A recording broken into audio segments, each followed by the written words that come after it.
one? It's a zodiac sign. That is not one of the zodiac signs, you ding-dong. Ding-dongs. Alright, fine. What is it then?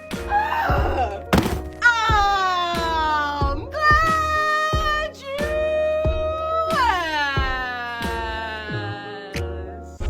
People who identify as Libra Femme fall under the agender umbrella, which falls under the non-binary umbrella, which falls under the trans umbrella. Hey. People who identify as Libra Femme feel a little tiny bit feminine, but mostly agender. Libra Femme friends are similar to demi-girlfriends. However, demi-girlfriends are partially female and partially other genders, while Libra Femme friends are specifically agender and partially feminine, with the agender part outweighing the feminine part. And not every Libra Femme friend is the same as another Libra Femme friend. But we love all our Libra Femme friends, yo! People always say, Jeffrey, it feels like you're talking right to me. And that's because I am. And of course I'm talking right to you, because you're important. There was a spark, a life in you that they took away from you. And it is so important. We need to get back to that. Please, please don't forget about your spark. Hi, love. Is this an okay time? You're free? Okay, I've got to give you an update. So, first things first, it's the first time in a long time that I did not shave or put any makeup on. And my skin is so happy, but my dysphoria is like out of control. I mean, I gotta get rid of this mustache. It's getting ridiculous. The laser hair removal is just not working fast enough. And shout out to all my mustache girlies out there. Okay, Bora Bora, babe, I've been sucking these pina coladas down like it's my job. It is my job today. Oh my God, I could do this in 15 seconds. It's amazing. It's magical here. I came here to like solve all my problems and escape like all my anxiety and depression. I thought it would fix everything. Now I'm in the most beautiful place in the world, and I still feel depression. I still feel anxiety. So I think these are just things we have to work on no matter where we are, and we can't run away from them. I mean, that's what I'm learning here. But I will say, this is like the most trans-friendly place I've ever been in my entire life. I have never met more trans women in my entire life, because it's just very accepted by the culture here. And I believe they call trans women Ray Rays. So I'm a Ray Ray. It's been really cool to like be somewhere that I don't really feel like such an outsider, because they're just one of the girls. So that's been really cool. And I am like probably the only single person within a 500-mile radius, because everyone's on their honeymoon. Everyone is on their honeymoon. 1 second. Oh. Everyone's on their honeymoon.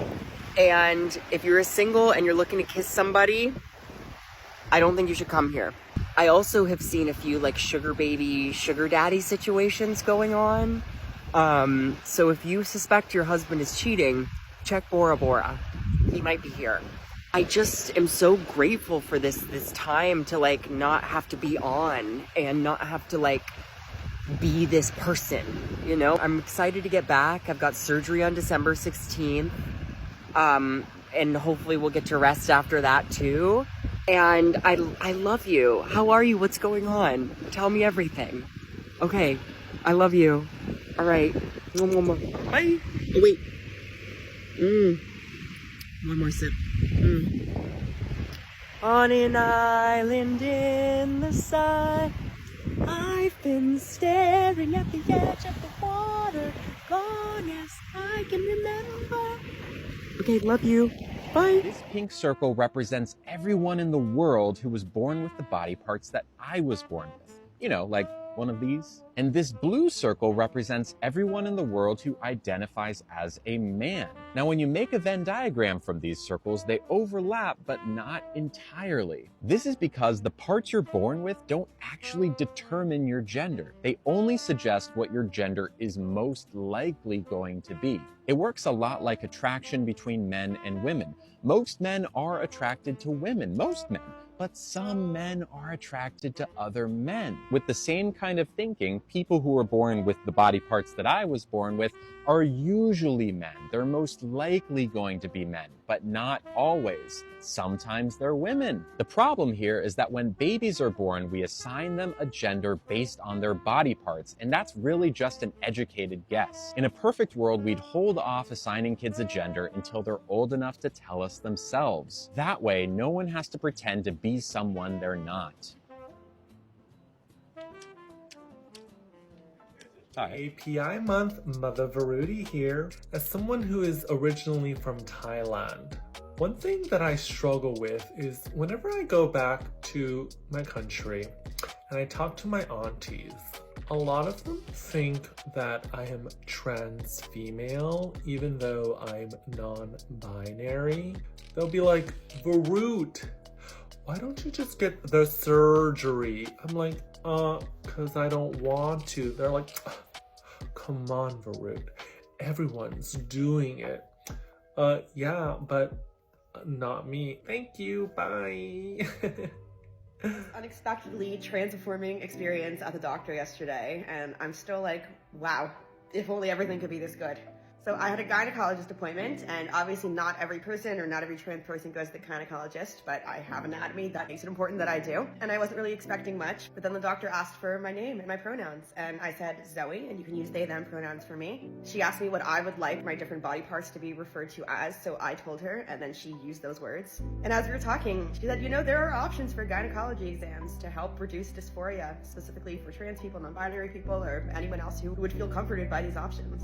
And these included not using certain tools or having me do things myself even. And I've been to so many gynecology appointments, but I honestly never even knew that these things were options. I just kept thinking, wow, this is what the medical world and the world at large could be like. People thinking in advance of what would be helpful for those of different identities who come through their door, and providing options and agency for us to feel more comfortable. So to my trans affirming doctor yesterday, thank you. And to other trans people navigating the medical world, it can be really tricky, really unaffirming, but I hope that you can have an experience that validates who you are and makes you feel comfortable in whatever ways are best for you. It was so fun to play around with, but it's time to take it off. I was gonna do this video just over a sound, but instead, let's show some of the products I use. Starting with the cleansing oil from Juice Beauty, you need to warm it up first. I just saw some fly away. And then we're just gonna kind of go in here. It's time for the eyes. And wipe. And now for this Clean It Zero cleanser, gonna be using this to get rid of any excess oil and makeup that's still there. Be right back. That took care of most of it, but because I do a lower lash mascara and my waterline very often, we're gonna need to take care of the rest. Let's do this. This is what was still left on my eye. Now for the fun stuff, we're gonna do a glycolic toner from Drunk Elephant. She's very light, like a little gel. Next we have the Indie Lee Squalene Oil. We love a good squalene oil. Very thick, very moisturizing. Good for nighttime skincare routines. Can't forget a good moisturizer. I'm gonna take a little bit off the top one of this one from Tula. And last but not least, a good chapstick. Good night. Facial hair, it's not just for men. Ding! For example, many people who are assigned female at birth experience hirsutism, or a hair growth caused by an increase in androgen hormones. This is pretty darn common and can happen for a whole lot of different reasons. There are also folks who are assigned male at birth, are not men, but choose to keep their facial hair as part of their gender presentation.